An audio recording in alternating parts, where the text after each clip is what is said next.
Now, Khalil has a very, as you know, with children, they're very habitual. They do the same thing every single day, especially when it comes to their naps and stuff, generally speaking. And so she put Khalil down. Generally, what you do is you give him some milk, and he drinks the milk in his cot, and he'll sleep. You won't hear from him for a couple hours. So she goes, she puts him down, she leaves the house. I hear him moaning, and I'm thinking maybe he's just moaning a bit. By now it's 10:40. We got a podcast in 20 minutes. So I'm thinking I've got 20 minutes to get this kid to sleep, right? So I was like, look, he's not sleeping. There's something up. Open the door. Lo and behold, room stinks. So I'm thinking, all right, Papa's got to change some nappies. Get him out of the cot. Take him downstairs, change his nappy. Bob's your uncle. Then it gets to the point where I have to go, all right, cool, got to give him some milk. Now I think you can see where this is going, Sam. No milk in the house. Obviously, Mrs. gone shopping to do food shopping because we've absolutely rinsed the yard. I'm thinking, all right, at this point, you've texted me and you said, I'm going to be about 5 minutes late. So I've gone, alhamdulillah, I've bought myself 5 minutes. I've got to put a child to sleep who requires milk to go to sleep. What am I going to do? Thinking to myself, maybe I can make a milkshake because he wouldn't know the difference between a milkshake. So then I was like, banana milkshake, he'll be fine. Put a bit of banana, maybe mix it with some water. Maybe he'll think it's milk. Turns out we've got no bananas. Now, in the kitchen, we got a cupboard underneath the like toaster and microwave and stuff, and you find Big Papa Fais's protein shake. Okay? So I'm thinking, look, 20 grams of protein can only do good for the kid. It's vanilla flavor. It tastes like milk if you mix it with water. It will be good. And welcome to Freshly Grounded, the brand new podcast. Well, it's not exactly brand new anymore, is it? Welcome to Freshly Grounded, the podcast. That's better. Created by best friends Faisal and Sam. Huh? I said welcome to Freshly Grounded. After that bit. Created by After that bit. best friends Faisal and Sam. Really? Okay, we're on. Alhamdulillah. So, bro, first of all, do you know why I'm wearing this hoodie? No. I thought I'd wear it, right, because I remembered something yesterday that I was like, that made me laugh. So basically, about a year ago, right, I went for like a meeting with this guy. It wasn't a meeting, it was like, we knew each other, we were in each other's network kind of thing, and then I think he was in the area, so he was like, let's go for dinner. So I just like threw this hoodie on, right, and I went for the dinner. And one of the first things he said to me is, he goes, oh, bro, he goes, man, I remember that hoodie. Remember when you always used to wear that hoodie all the time? I was like, yeah, I guess I did used to wear it a lot, didn't I? I was like, yeah, oh my. He was like, you just, every time, like when I see that hoodie, I just think of you. And I was like, oh my gosh, this is so embarrassing. Like I used to just like constantly wear it that much, where like I don't think he got the idea that I was like, all right, thanks mate. I remember you wearing it, but not. I don't remember you wearing it often. I don't remember you rinsing it necessarily. It's a very nice hoodie, to be fair. It suits you. Yeah, I bought it for episode one of our first live Operation Excellence, and then yeah. And it's probably the most comfortable hoodie I've ever owned. Like I don't think I could ever. You know, there's some clothes where I feel like unless I lose it, I would never get rid of this hoodie. I'd pass it down generation. It's the most comfortable hoodie I've ever had, and I can understand why some clothes cost more, because I'm not the type of person who pays like, I think this hoodie was like £120 or something, which for me that's a lot to spend on a hoodie, because I'll get like a £35 hoodie, but bro, this was worth every pound of that 100, and I reckon it, because of the economy, I reckon it would cost even more now. I have to agree. Ralph Lauren do make their clothes very well. I've had a number of hoodies back in the day, very, very good quality. Like the hood, everything is just made very well. It's thick, it's strong. You can't see it ripping or breaking. I have to agree. Yeah. Sometimes spending that little extra is worth it. Although my jumper I'm wearing today costs £20, and it's amazing. It feels like I'm wearing £200. It's from ASOS. Yeah, I think that when you get plain stuff, especially, you can get away with wearing something plain that's not branded and still wearing it with some other stuff that's kind of like. I mean, look, I'm no fashion guy, right? But you can get away with plain stuff. Your outfit. Right? Your outfit is definitely worth a lot more than my outfit today. that is saying something, isn't it? Bro, so let me tell you about this morning palaver that I had, bro. So we'll start with I'm getting a call that's like semi. No, I'm going to ignore it. It's quite important, but I'll ignore it because. Yeah, I would say freshly grounded is quite important, to be honest. But No, but it's to do with money. To be fair, but I'm going to ignore so it. this. Yeah, that's true. All right. So okay. So I texted you, didn't I? So you woke up. You for you it's 8 like 8:20. For me, it's 11:20. We got a 3-hour time difference. You've woken up. Tell me about your morning. What happened, and then what were you receiving, information-wise? I'm gonna just message this person and say, look, I can't because he's calling me twice. Okay, fine. Do that, and I'm going to entertain everyone. My morning has been, excuse me, it's been nice. I'm in Dublin, Ireland this morning, staying in a really beautiful apartment just on the river. We've got a really beautiful view. I woke up about 7 o'clock this morning, which was actually quite nice. And I've just been doing bits and pieces, really. I went to get a coffee. I've got a coffee and I've got a croissant. But I enjoyed the view just behind me. I've got a nice balcony, see seagulls. And that's my morning, bro. What about yourself? So Have you when sorted out your text message? Yeah, so when you go to like book hotels or Airbnbs or whatever it is that you book when you're traveling, do you actively seek out rivers? Because it seems to be a common theme with you that you like water. You like being love around water. Yeah, so I did choose this particular apartment based on the location with the view and the balcony. Those little details go a long way. When you can wake up in the morning and go and look at and see what I can see out there, it's beautiful. And not only is it sunny, but you can see the whole of the city, the whole of the river. You can see like the castle. You can see all lots of stuff. Yeah, a view is obviously a view is a luxury. I enjoy a nice view. Yeah, I haven't got a swimming pool. That's true. Castle reminds. Well, I don't have a swimming pool either. Castle reminds me. You have. No, I have access to one. I have access to one. Yeah. But I don't have a swimming pool. I've got a swimming pool in back. I've got a little paddling pool that we can blow up if you want to fill it up with some water if you want to. You mentioning the castle reminds me of when we went Bristol, and then I was like, oh my gosh, like just getting back to the city, and you're like admiring the architecture and the historical buildings. I think I've matured a bit, hopefully, since then. A bit of culture, yeah. Yeah, a bit of culture. How about you? How's your text morning message. Then you received a text message. A text message from? Yeah, you were saying this morning, you were telling me about the morning, and you were like, then I got a text message. No, I didn't say that, did I? Yeah. You said you got a text message from me. This morning? Yeah, I was texting I got a you message. Yeah, and you were asking about what the Frappuccino section or before. Yeah, sorry. Yeah, I got sorry. Yeah, I got a almost panicked. Like there was definitely a of stress on the screen of my phone as I was being questioned about Frappuccinos. There was no salam. There was nothing. It was. I think the first text was bro. Yeah, bro. Is because does Frappuccino have coffee in it? I don't know what I said at first. I think I might have not even thought about it too much. But I think, yeah, I mean, a Frappuccino ultimately is a milkshake. I think that some of the coffee places call them like fraps. It's ultimately like a kind of whipped, like kind of cream milkshake thing. That was my first message from you this morning. Yeah, and then you kind of said yeah, and that kind of threw me off. And then you took it back, but. I take your first answer very seriously because you're a man of integrity, Sam, and I want to honour that. And so, and to be fair, there is truth to what you were saying that some Frappuccinos actually do have coffee, so it was a risk. So I'll tell you about my morning, right? Yeah, go on. So today's Friday, so it's Jummah, and like I said, it's 11 now, 11:30, and I have to probably leave about 12:30. Jummah is actually just like 5 minutes away, and it's at 1:15. But the thing is it gets so packed, and then you don't want to be praying outside in 45-degree heat. So you want to get in early in the AC, sit down. You can read some Quran, pray Salah and stuff like that. Anyway, so it's got to that point when it gets to that point in the week or like after like 2 weeks, you're like, wow, we don't really have anything in the house. And it kind of like escapes you, like, hold on a second, there's not much to eat and stuff. So my missus yesterday, she was like, I need to go do a shop tomorrow. I was like, yeah, cool. She goes, I'm going to put Khalil to sleep. I'm going to take Zachary. We're going to go for a food shop.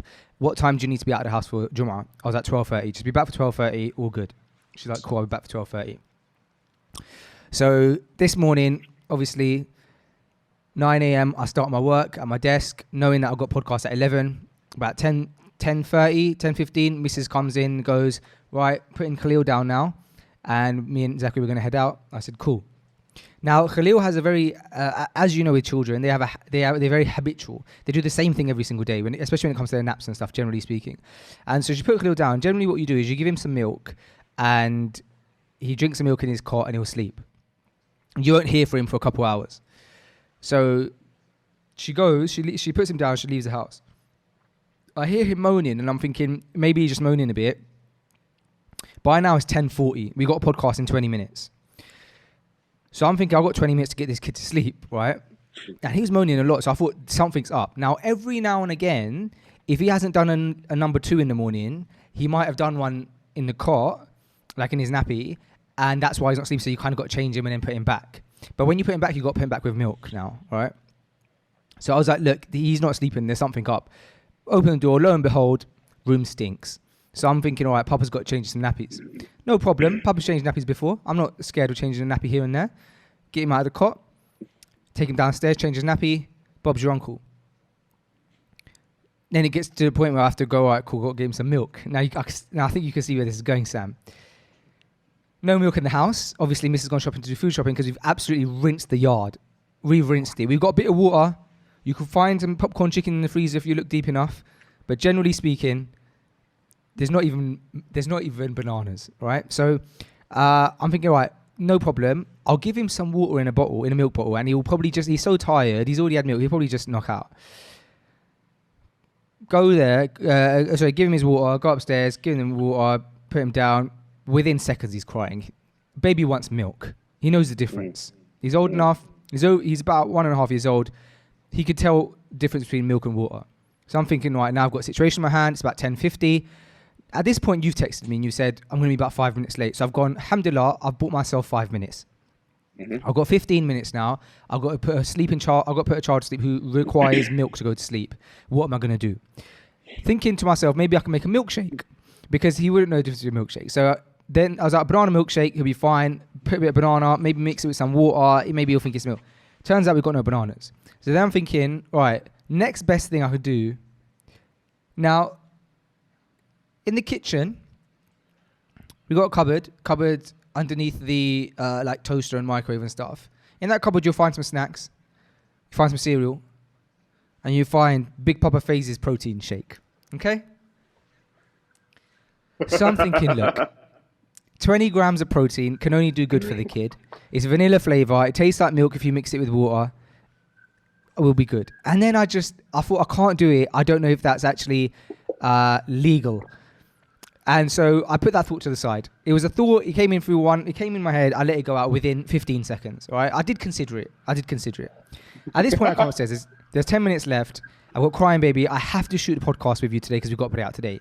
You're in Ireland. You've moved stuff aside to make this episode happen. At that point, I think there's only one thing I could do. I could either order milk, but it's not going to come in 10 minutes, or I can order from a coffee shop that's about a 30-second walk from my house. I can't do a 30-second walk myself. Well, it's not a 30-second walk. It's a 3-minute walk, right? I can't do a 3-minute walk with a kid in the cot crying, right? So I'm going to have to order it. If I take him out, take him in the sun, it's going to ruin everything. So now I've gone on Deliveroo and I've gone on Starbucks on Deliveroo because it's 3 minutes up the road, and I've gone, let me just get some coffee minus the milk or a baby chino. Everyone does it. Go on the website, they don't have it. That's when I texted big man Sam. I needed my savior, my helper, my hero, the man I look up to, my role model. And I say, by the way, someone who also owned a coffee shop before.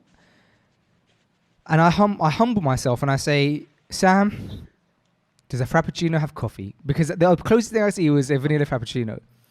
Now, after your response, which is basically that sometimes it can do, I did the only thing that there was left to do, and I ordered my 1-year-old son a hot chocolate from Starbucks. He's still crying. Hot chocolate takes about 7 minutes to get here. Alhamdulillah, 5, maybe 10. I'm waiting by the door. Guy comes, give me hot chocolate. Khalil's still crying. Come upstairs, pour the hot chocolate into his milk beaker, which I can actually show you now. It looks atrocious, doesn't it? So, and he's still crying at this point. And as I've poured the hot chocolate, a miracle takes place because I could have damaged my child. That's all I can say. He just goes silent as I'm pouring the milk. And I'm thinking, maybe he's gone to sleep. And I haven't heard a peep from him since. So now he's fallen asleep. I wasted money on hot chocolate. I got myself a pretzel. You've got hot chocolate. I have got hot chocolate. I'm not a fan of hot chocolate, but I will drink it. I've now just got extra calories. That was my morning, mate. Do you know what's really funny is that Hershim, I spent about 10 minutes telling that story, and Hershim's going to have to cut that down to like 50 seconds. So I do not feel, I feel sorry for him. I wonder what the effect of the hot chocolate would have done. It's got a lot of sugar, Sam. It's got so much sugar and it's hot chocolate. We're talking about the kid needs milk and you've brought hot chocolate to the table. I just don't know what the effect of that would have. Alhamdulillah, we don't need to think about it, but the baby went to sleep. Maybe the sugar would have kept him up. Of course it would, yeah. I mean, I try not to give my kids sugar anywhere near bedtime because it sends them wild. Sugars can affect a child. So I'm glad. I think you'd be doing the podcast holding baby.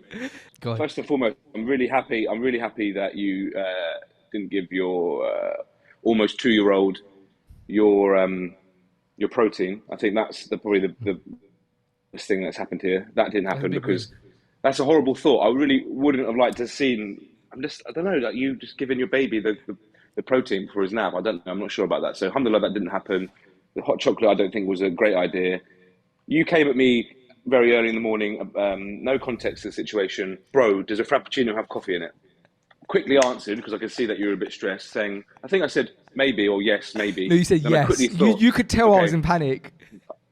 Okay, I said yes, because I hadn't even really thought about it. But a Frappuccino, you can get a coffee Frappuccino, you can get a mocha Frappuccino, you can get different places serve it with different things. So I'm not going to just willy-nilly just shout, no, mate, you're fine, because I don't know what's going on.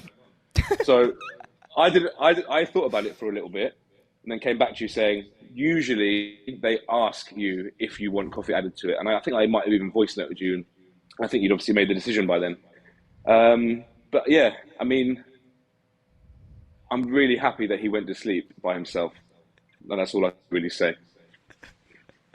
Yeah, so am I, to be honest, because you're right. The thinking behind the hot chocolate was, look, it's the safest thing in the sense that I know it's definitely not got coffee, and it's I requested full fat milk, so I'm having a full fat milk. But this is a small, by the way. Really? Not a small, but like there's 2 options, and this was the smaller. This is the smallest of the 2 options. Yeah.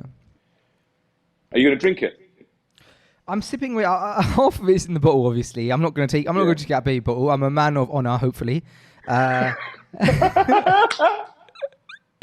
I will drink the remainder, which is in here probably. The thing is there's more to the story, because you're ordering coffee from Starbucks, so you think, well, if I'm going to order a coffee, it's going to give you probably an extra charge for ordering such a small thing, so I might as well order something for myself. Now, Papa Face can't wake up without having his morning coffee, so I've already obviously had that morning coffee. I don't need another double dose of coffee so soon, especially heading to the masjid soon. I don't want to be needing the toilet, obviously, there. Akramakumullah. Wow. So I thought, right, what I'm going to do is I'll order myself like some small snack. I know the Starbucks up the road, and the lowest calorie thing that they have is this like spinach and cheese pretzel. It's stunning, by the way. But it's about 400 calories. That's the lowest calorie thing that they have. It's about 400 calories. I was like, let me just get the lowest calorie thing that they have. Ordered myself pretzel, started eating it. So now, in an attempt to get something low calorie, I'm now having a full fat milk hot chocolate with my pretzel. I'm back in 1,200 calories as we speak. I'm not sure it's worth it. I think you should add the drink from the baby bottle into your cup. Otherwise, you're simply just wasting it, and that would be pointless, wouldn't it? So I think now you should get the beaker, pour it into your cup, and just show everyone that you're going to drink it. I think you should do that. Do you know what? There's something about the signal of me still pouring brown milk from a baby cup into my cup and drink it. It just doesn't sit right with me. What I'll do is I'll leave it for my missus. If she fancies it, she can pour it into a cup and she can have the hot chocolate. I would hate to see the waste. I just don't want to see that waste. You know, if Zachariah comes in the house and he sniffs hot chocolate, he's going to be all over it. So it's not a big deal. Fine. So, bro, how's Ireland, man? Yeah, Why are you in Ireland's Ireland? Let's talk business. I'm just here checking in, really. Yeah, let's talk business. I'm here checking in, checking in. Haven't been for a few months.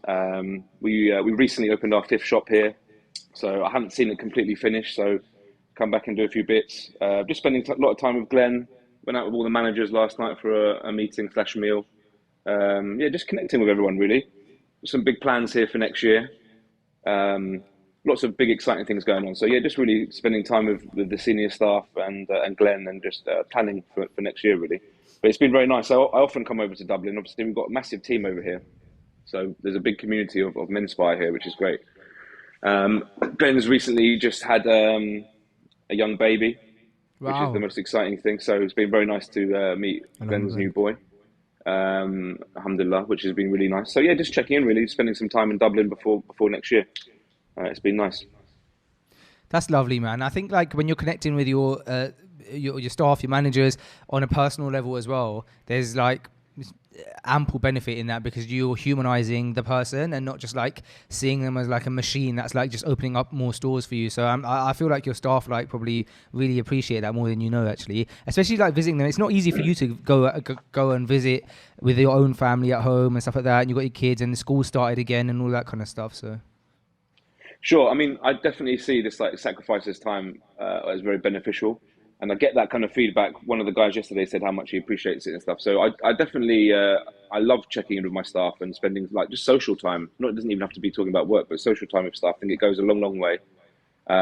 Dublin is like, it was our second shop. We were actually about to come and celebrate maybe 6 years, I think.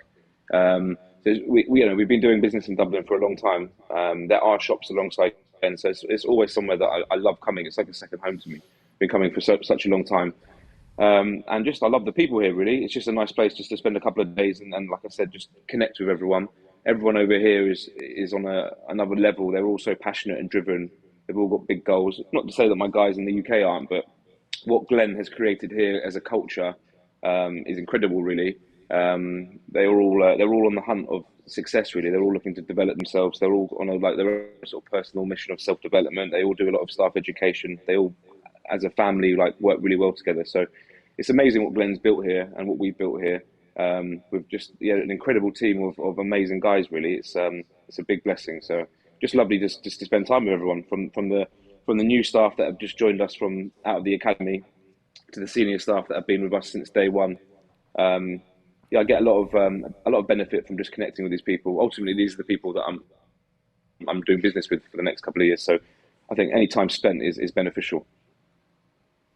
Yeah, I think you embody that really well always from the beginning as well, because ever since I've known you, you've been like a really kind of into kind of being a people person and stuff like that. Take a lot of inspiration from you business wise, and that kind of leads on to where we're at with Freshly Grounded as well, which is like a really interesting thing. Like we've been having some discussions, as you know, and we've been speaking to you and to Kaya, to Kareem. Also really excited for you to come to Dubai in November, inshallah, which as of like since our last episode is actually confirmed and booked, but we'll speak about that in a bit. So I don't know how much detail like you would want me to go into, because I could just ramble on it on forever, but the end result is that there's definitely like this huge shift in content, being that nowadays, being that there's like this huge market for content where value is added to people's lives, and specifically in like the world of like startup culture and entrepreneurship. So that's not to be mistaken for motivation. I'm not saying there's anything wrong with motivation. I think you and I have both mentioned on a few occasions that we actually benefit a lot from motivational videos and talks, but I don't think that's necessarily the vibe that we want to go down. However, if you look at a common theme between all of the stakeholders in Freshly Grounded, and when I say stakeholders, I just mean like people who are involved in it, I think a common theme is actually that all of us like run our own projects or startups or online businesses. I think you're quite unique in that you have a physical business that's like a franchise model as well, which is like something really interesting that none of us have insight in other than yourself. Kaya, obviously, who's here on this side, runs a really successful it's like a marketing, it's like a copywriting, it's a copywriting business in its essence, but that doesn't really do justice to what it is. They basically provide copy for SaaS companies. It's like quite like a specific niche, but he loves working on niche businesses. I'm obviously running the project with Freshly Grounded and leading marketing over at Tortil. And as you know, Kareem is like head of product at FeedSource now, as well as running his own agencies and stuff like that. So I think a common theme between all of us is that we've always since Freshly Grounded started, I think the thing that even linked you and I is that we've been quite eager and interested in the startup world, entrepreneurship, growth, physically, mentally, and in your iman as well and stuff like that. So it felt like a natural shift, and there's a shift of content going that way in the non-Muslim world. So what I mean by that is even like myself, like consuming a lot of content. Like there's a podcast, I think I told you about it, called My First Million, which I love. Obviously I had Seth Godin on the podcast recently, who's like this marketing kind of expert for years. There's people like Chris Doe and stuff like that. So there's like a big culture of like valuable people who add something. However, it's not that easy, not to say it doesn't exist, but not that easy to find something like that in the Muslim world. And I think there's always, with everything, like in the Muslim world, like we're quite perhaps like specific with how we move and do things because we have a certain guideline to live by, which actually elevates us. And so there was space for that. And so we thought, why don't we focus a bit of the conversation more so on what's naturally, what we all talk about off air anyway, off the mic. So with that said, there's a few like changes and stuff that we're going to be making. Nothing major. Like one of the big things is that we've decided that we're going to launch a newsletter. That doesn't sound exciting. It sounds like a boring business, but it's not really as much. There's obviously clear business benefits launching a newsletter. For example, you're basically launching a newsletter for free. Every day you're giving a daily free updates to people, which is like valuable news, valuable information. And every now and again, maybe once a month, once every 2 months or whatever, like a company will come along and they'll like put an advert on your email newsletter, right? So there's that. That's I suppose where the value is at. That's one of the things we're doing and that's going to be called the cold drip. I'll talk to you about that a bit off air as well. But it's really, really interesting. That's fun. So we're like building that right now, which is really fun. But I thought what would be cool in this episode is in the spirit of business and these like kind of few kind of Twitter people who tend to tweet about kind of this like new age business realm. It would be nice to like read out some of these tweets and like get your take on some of them, because I know that you're not huge on Twitter, right? As in like you're not no. big on like going through Twitter. No, not. Yeah. Okay, cool. So there's this one guy called Naval who you would have heard of, who he's got like quite a famous tweet thread. So I was thinking we could go through like some of the stuff on his thing, and there's other guy called Sean from MFM. So I'm just gonna read out some tweets. I want to get your take on it. So this one's, I think some of these ones are from Sean, what I'm seeing right now. So this tweet reads: hard work. So the name of the thread of the name of his, like the title of this tweet thread, he's put something like, here's some semi-controversial opinions that I hold. So here's, I think, the first one. Hard work is massively overrated. He says, what you work on is far more important than how hard you work. I'm pretty lazy, but I'm happy and successful. Janitors work hard. Backline cooks work hard. Hard work helps you win your game. Choose the right game. Just taking that. So I posted a quote yesterday. Someone asked me in my questionnaire what the quote of the week, and I said,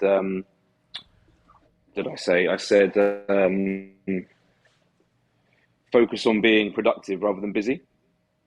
So rather than trying to set your day up just to be mega busy and getting loads done, let it be productive and make sure the actions that you're doing and what you're focusing and putting your energy and your focus into is productive, and it's something that can grow.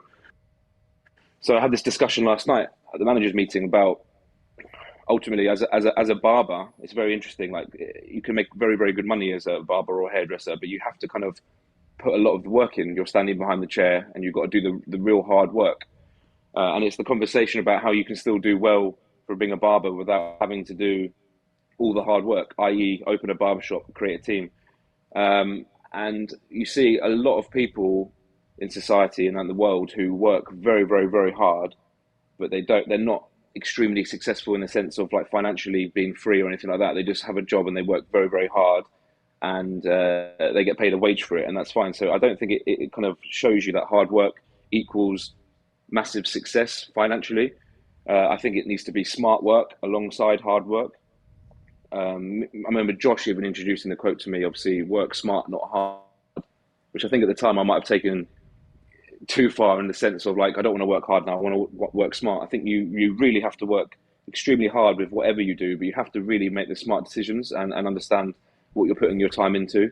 And understanding, like, for me and what I try and teach the guys is if you do want to grow and you want to get to the next level, the ways of doing that, it does come with an element of sacrifice. So again, for my example, rather than work really hard behind the chair, there was a time when I took a little bit more time away from cutting clients, ended up giving those clients that I would have cut to other people.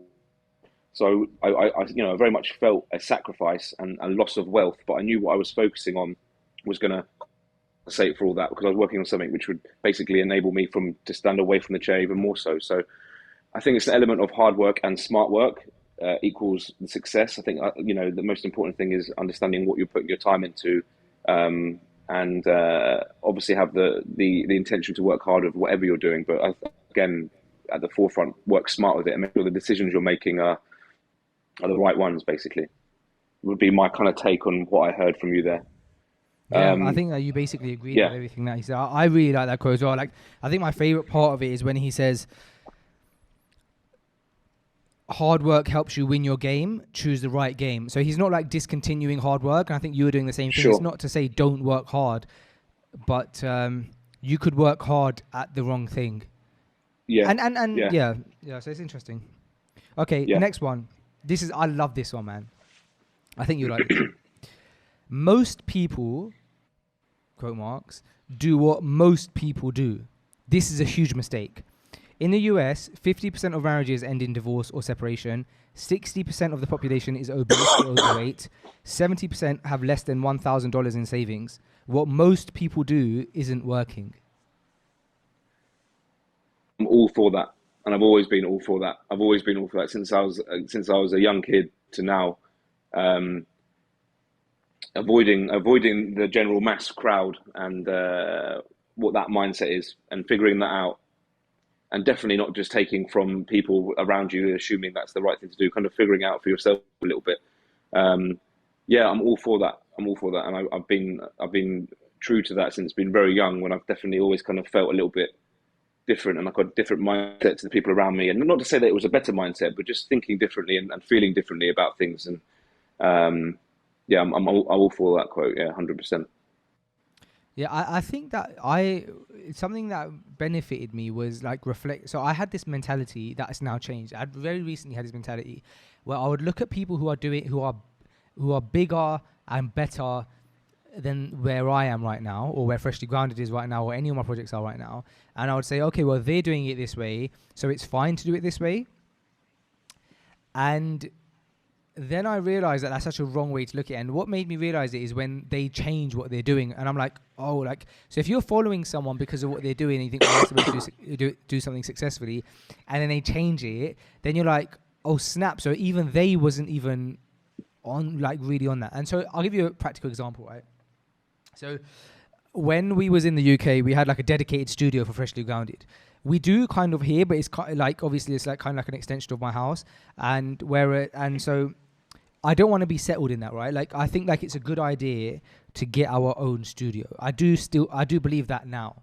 But at first I was like, I started like even a few months ago, I was like, well, we've always had our own studio in the UK. It's never been like a part of our houses or anything like that.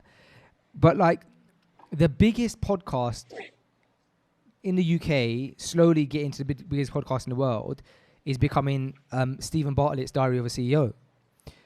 And he's always preaching about the fact, or not preaching, that's maybe has negative connotations, because I think his podcast is great, some of his episodes. But he's very outspoken about the fact that his podcast is just in his kitchen. So then I was like, well, do you know what? Like, why am I bugging out about like studio and this, that, and the other? There's nothing wrong with doing it. He's one of the biggest podcasters in the world, and he's doing it from his kitchen. So then what happens? Then he releases a video a few weeks later. He's like, got our own studio. there were so many issues with me doing the podcast in the kitchen. First of all, it's my house, and my house is always like messed up. Then second of all, this. And I was like, wow, I changed my opinion based on what somebody else was doing because they were more successful. And then they ended up going back to doing what I was doing anyway, in that sense, right? Not because I was doing it, but the point is that overall point was, for me, was trust yourself. Just because others are doing something and they're great and successful at it, it doesn't mean that that's the only way to be great and successful. If you have an idea and you want to implement it and you can justify the idea, just roll with it. There's so many other things that relate to that. Yesterday, the news came out that Figma sold itself to Adobe. Figma sold to Adobe, right? So Figma's like this editing software, and Adobe's like the granddaddy of editing and stuff like that. Everyone who used Figma, there was like a cult-like following. The reason they used Figma is because it wasn't Adobe. It was like this open editing thing. It's like super user-friendly. And it was like the anti-Adobe, to the point where the founder of Figma, years ago, he posted, someone was like, oh, you guys don't do this like Adobe do it. And he was like, we're not trying to be Adobe, right? So everyone was championing this. Then what happens is yesterday news came out that Adobe are buying Figma. They've come to a deal for $20 billion. And everyone's hating Figma now. How can they do that? They were meant to be the anti-Adobe. They've sold themselves out. And I had a meeting last night for work, and one of the guys said something. We were using Figma, and I was like, "Oh, you mean Adobe?" And he was like, "Yeah, man, I can't believe why would they do that?" I was like, "Maybe 20 billion had something to do with it. Why would you turn down 20 billion for your? Come on, man." So that was really interesting. I suppose the point is that at one point he was saying that they're not trying to be Adobe, but it's okay to change your mind, because at the end of the day, bro, you see all these people who are saying oh, how can you sell to Adobe? They'll move on to the next thing but tomorrow.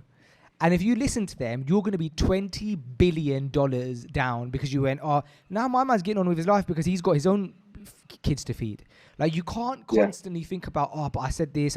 You can adapt. It's not going back on your words. It's adapting. I think that's a good way to look at it. Yeah, 100%, 100%. And it's good to stay true, but if things do change, and things change all the time in life, again, adapting and changing, and who is it? Other people's opinions saying you sold out and stuff. Again, for 20 billion, it'd be hard not to a little bit. Yeah, interesting. 20 bills, mate. All right, I'm gonna hit you with the next one.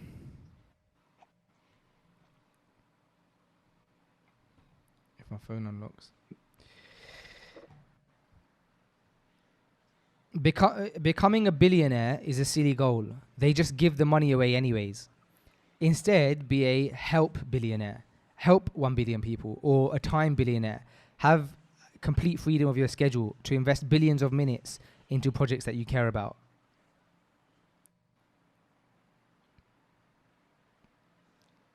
Yeah, I didn't think you'd be huge on that. Shall I tell you why? I can see your face. So those who are listening and not watching, Sam kind of scrunched up his face. Because we just released a clip on Freshly Grounded. Did you see it? I didn't watch it all, but me talking about Dean or something. Yeah, you're basically saying that there's nothing wrong with accumulating wealth because we should be powerful and have stature and use that money for good. So I think if you're scrunching your face, I feel like you have a good reason to. Mate, it was almost like. It was basically what I took from that was almost your time would be more valuable than money, which I agree to an extent, of course. But if you've got £1 billion and what you can do with that, there's no ceiling on that. That's life changing. That's world changing. If you've got loads of spare time, you can help someone put his shed up, and you can help someone do this, you can do that, and you can be a good guy. But mate, if someone's got £1 billion and they're looking to help people with it, or even half of that, or even just $1 million, I think obviously money brings a lot of power. You want time and money ideally together. You don't just want to be no time and the money, but you can do a lot of good with money. We unfortunately just don't get to see much of that happening. But I didn't overly resonate with that one. Yeah, there's this other guy, I can't remember his name, but he runs his marketing agency. He's they're turning over millions and millions a year, a month. And he said something they support some charities. I think his wife does a charity work and he just earns the money. And he was they said to him, like, do you ever go out on these charity projects and stuff? And he said, I'm being vague with this because I can't remember specifically, but he said something along the lines of like, no, because my time, I can make it so much more efficient by making the money. The amount of money I can make, and then that money can be used for these charity projects. It doesn't even compare to me like taking that time to go and like be there physically. So I say to my wife, you go and manage these things, let me focus on making the money, and his time, like he can make millions in a day. So I think, yeah, you're right. There's balance. Yeah, 100%. Yeah. Last one from this guy. There's a huge difference between being well known, a lot of people know you, and known well. Some people know you, but they know you really, really well. I don't create content to be well known by random people. I put myself out there so I can be known well by like-minded people. Yeah, a bit more. Okay. It sounds like there's a lot more meaning to the cause. There's a lot more meaning to whatever the person is putting out there. People are getting affected by it more than just someone who's just well known for not much and just being, whereas someone who's actually, sounds like their project, their cause is being felt by more people. So yeah. Yeah, I think you can probably have both as well. I don't know how strong of a point that one was actually, because you can actually kind of probably be well known and known well, especially in this day and age. Like you can create content that's like so transparent and stuff as well. Certainly. Yeah. I mean, what I got from that is there's lots of people who are out there who are well known by so many people, but not really for anything in particular, just general, just whatever. There's a lot of that, but there's also a lot of amazing people out there that not that many people know of,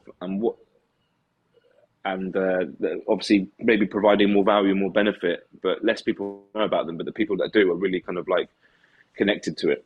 That's what I got from you saying that.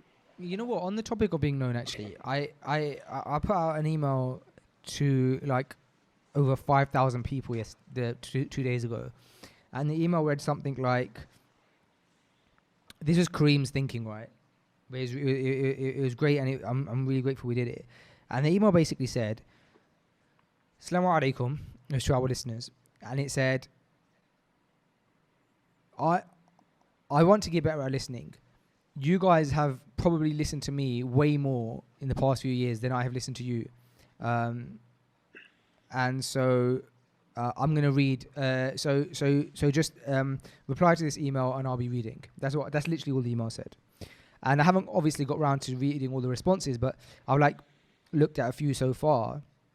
And some of the responses said that people would, so like, it's been really interesting to get an idea of like what people would want to say and like where people find value in Freshly Grounded, what kind of people listen to Freshly Grounded. I was surprised by how many single mums watch Freshly Grounded. It was really interesting.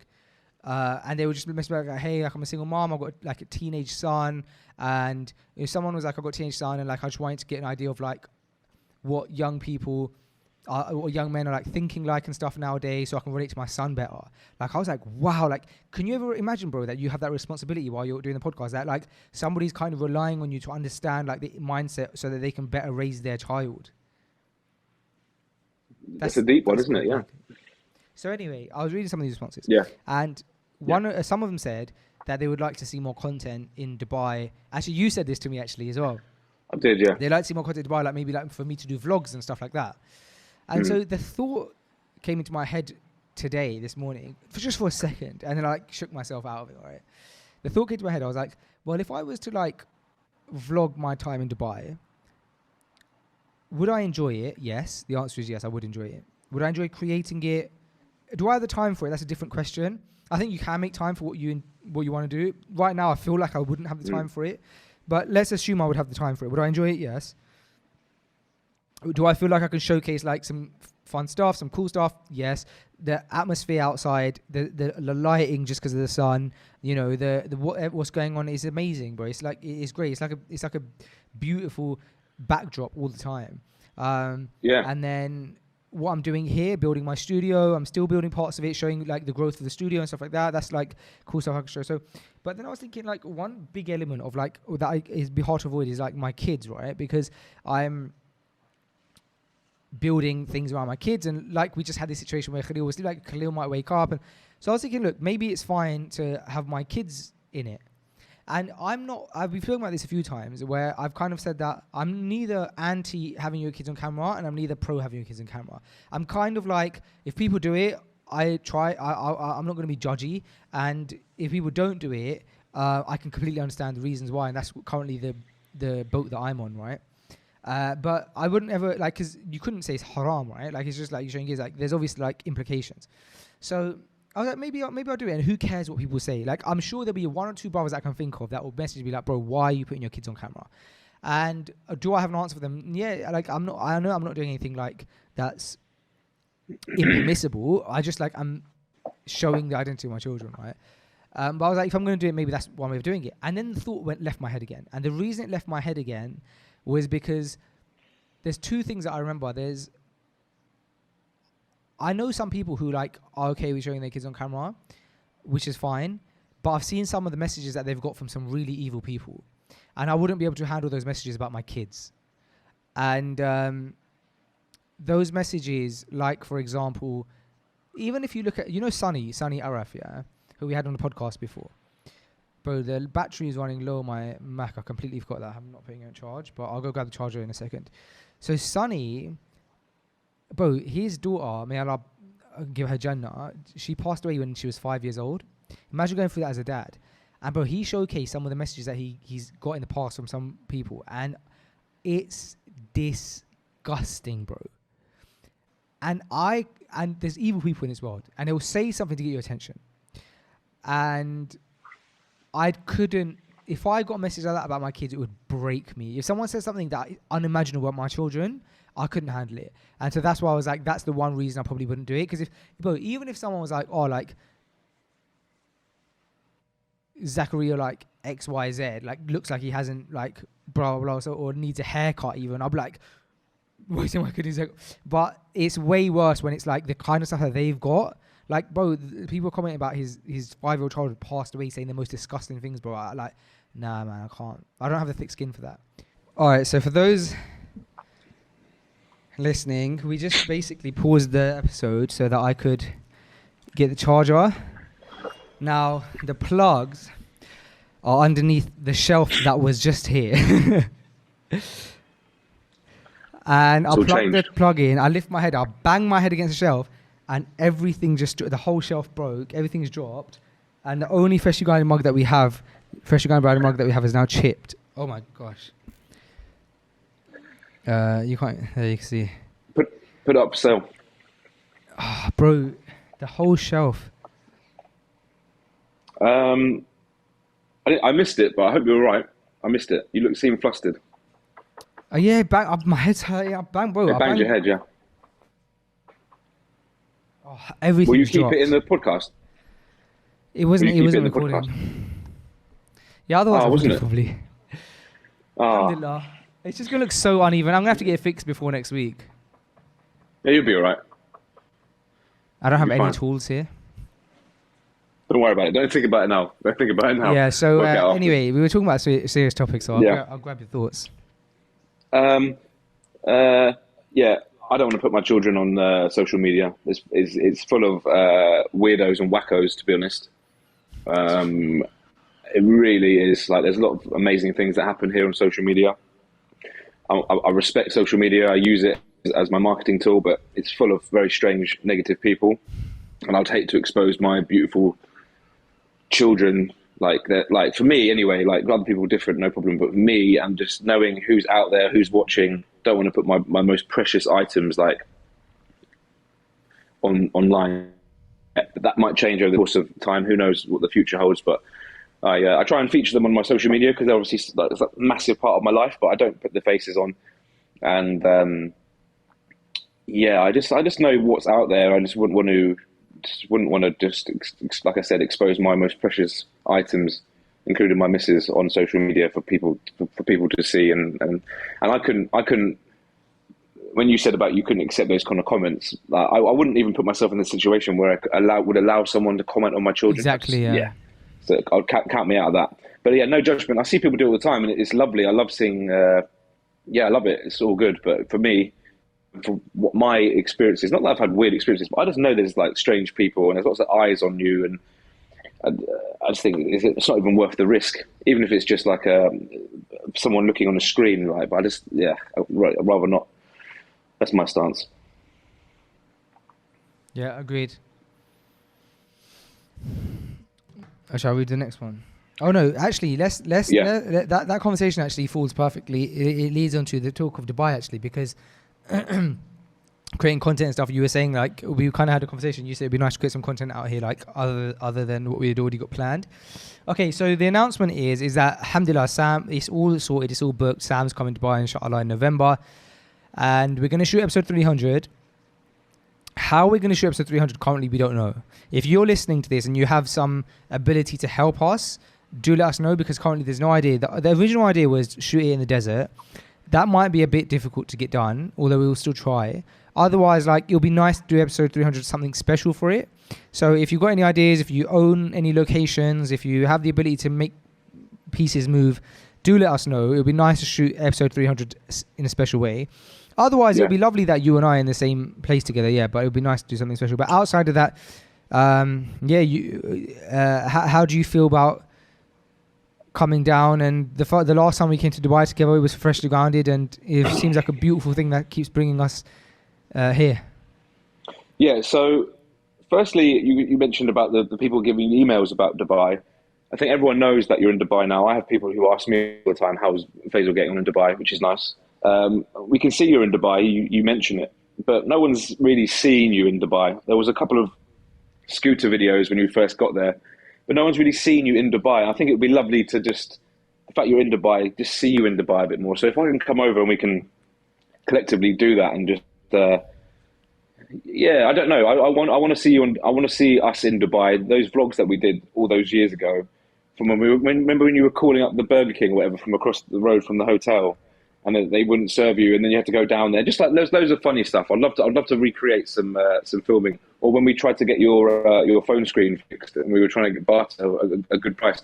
All of that funny stuff. I'd love to, even if it's just one. I'd love to recreate like a freshly grounded vlog or something when we're in Dubai. That would be amazing. I think let's do a proper vlog series, man. While we're here, like let's just shoot every day. Like every day we're together. It makes sense. Yeah. We'll ask them to comment below as well if they want to see that. Yeah, I'm really looking forward to it. I've had since I've announced that I'm coming to Dubai. There's a lot of people who message me asking that, like, to meet up and stuff. Do you feel like there's much of a community there of freshly grounded? Have you noticed that, or not? No, not noticed it. I've had quite a few messages. I had someone ask if I'm going to do a meet and greet. Yeah, someone asked me to do a meet and greet as well. I don't know if we have enough presence here. Like, would people turn up to it? I made me laugh. Like, me and you drinking some coffee in a coffee shop, like. Yeah, 2 people show up. I'm happy to meet people though. Maybe we'll go to a coffee shop and have a coffee with someone if anyone wants to come and have a coffee. I'm looking forward to it. Say like we're going to be at this coffee shop tomorrow having coffee. If anyone wants to come down. Yeah, 100%, and we can advertise it, sell tickets for it, have merch there. I think it would be nice. Somewhere outside to film it. I think it'd be cool to film it there. It'd be amazing if like a really amazing hotel was listening and they want to donate like their suite, their like presidential suite to us, and we could film like a really cool episode in like an amazing suite with view, something like that. Don't know, maybe stay there as well. Well, I don't know about that, but yeah, we can. Something like that would be cool. We'll have to check the Freshly Grounded budget anyway. See if we can find a really nice hotel for the night, and we can do a little filming. Freshly Grounded budget is empty now. But listen to this, yeah. Remember when you came to Dubai and then me and you went for a nice dinner in JBR and it was called like Big Jokes or something? Yeah, we sat outside, That's not around anymore. Good. Yeah, it was okay, wasn't it? My experience of Dubai last time was like not really an experience of Dubai, because although it was amazing, like when someone asked me how was Dubai, I don't really feel like I could give anyone like a good like answer. I mean, obviously we went on the jet skis and stuff, was great. The mall and stuff was cool. But I'd like to just like maybe explore it and see, like go for some nice food. We were very much tourists. We were walking around JBR looking for anywhere to eat. And we kind of just stumbled at the first place we found. And I'm looking forward to doing it again, maybe seeing a little bit more. Obviously being with someone who knows it so well. What was that reaction you were about to do? Well, what I was gonna say is I agree with you, man. Like, so inshallah, some of my family might be coming down towards the end of the month, which I'm really excited about because I haven't been home in 7-8 months. I haven't seen him in about 6 months. So when they come though, I was thinking like, oh, like I don't want to do like the touristy thing, like take them to like, you know, the big mall or this, that, the other. Like, I just kind of want to. My idea of a good time is like chilling with them, going out for dinners, going for breakfasts and stuff like that.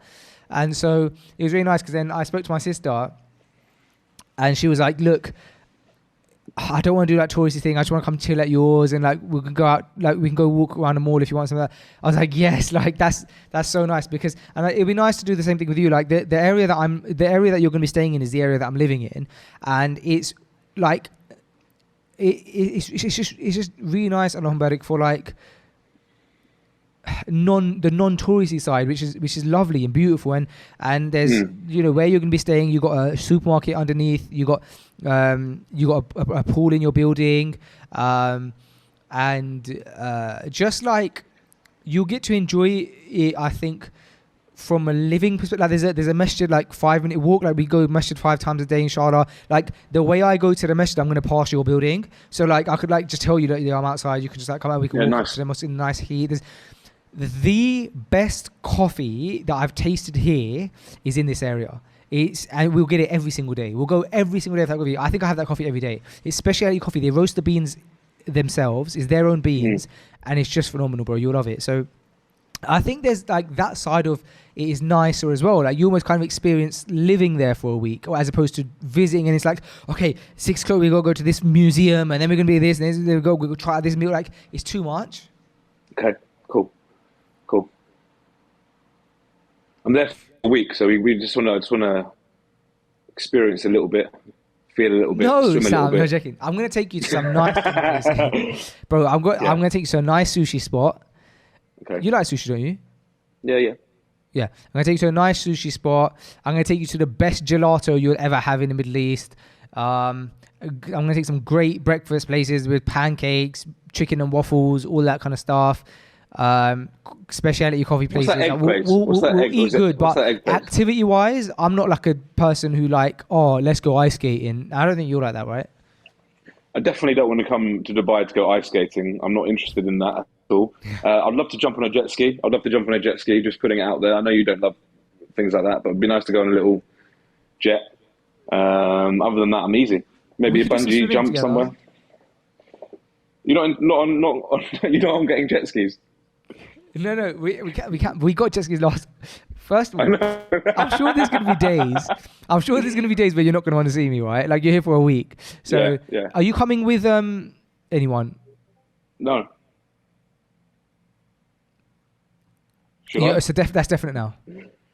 No, it could change. People could join me there, but I'm not. I'm traveling alone. I'm staying alone.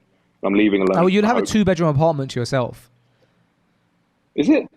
Yes, it's lovely. Oh, did you go for the? Oh yeah, we went for the apartment, didn't we? Yeah. Okay, cool. 2-bedroom apartment. Okay, so someone can stay in the room. It's got pool. It's got gym.